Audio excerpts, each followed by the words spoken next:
Karamihan po ng tao dito po sa mundong ating ginagalawan ay may kanya-kanyang paninindigan o paniniwala na pinangahawakan mabuti.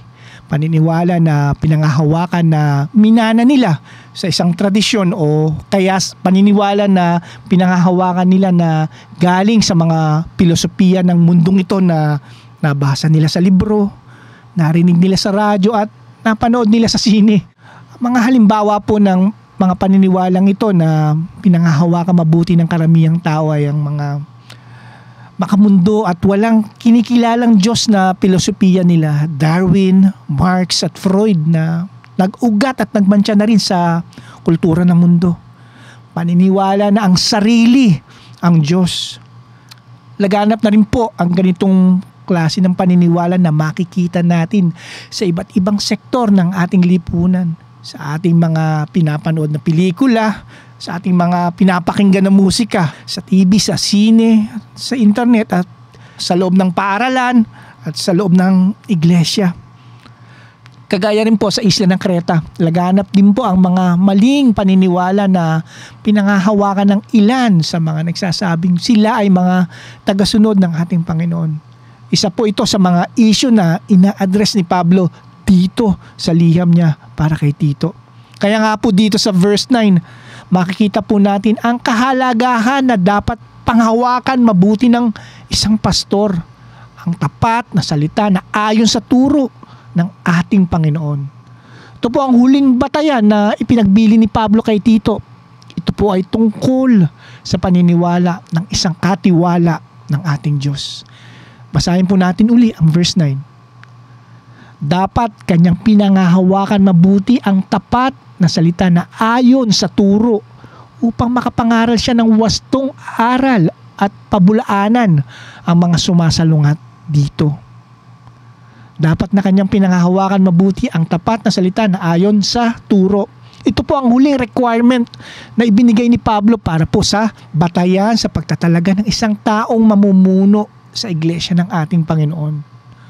Matapos na ibigay ni Pablo ang mga batayan para sa personal na mga kwalifikasyon ng isang pastor na ating pong pinag-aralan ng mga nakaraan na linggo sa mga talata o simula sa verses 5 hanggang 8. Ngayon dito naman po sa verse 9, ilinatag naman po ni Pablo ang batayan para sa ministerial at doktrinal na kwalifikasyon ng isang pastor.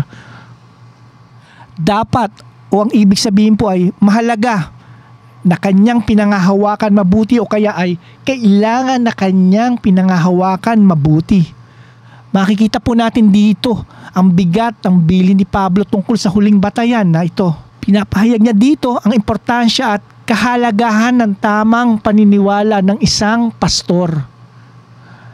Dapat na kanyang pinangahawakan mabuti. Pinangahawakan mabuti o ang ibig sabihin po ay ang katapatan at lubos na pagmamahal ng isang pastor sa katotohanan sa salita ng ating Diyos.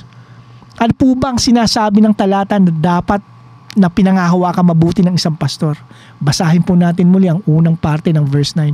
Dapat na kanyang pinangahawakan mabuti ang tapat na salita na ayon sa turo. Ang tapat na salita na ayon sa turo, ito po ang dapat na pinangahawakan ng pastor. Ang tapat na salita na ayon sa turo o sound doctrine. Ang mga tamang katuruan na ayon sa salita ng ating Diyos.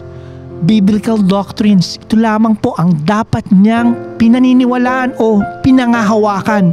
Itong matuwid at banal na katotohanan sa katuruan na nagmula sa ating Diyos. At kung meron pong tapat na salita na ayon sa turo, meron din pong sinungaling at mapaglinglang na katuruan. Ito po ang dapat iwasan ng pastor. Ang madala siya sa walang kabuluhan at mapandayang filosofiya ng tao at tradisyon at pamamaraan ng makasalanang mundo. Ang pagiging tapat sa katotohanan o ang panghawakan mabuti ito ay nangangahulugang paggalang sa Biblia bilang inspired at inerrant word of God. Nangangahulugan din po ito sa otoridad ng Biblia para sa ating pinaniniwalaan at kung paano tayo mamumuhay.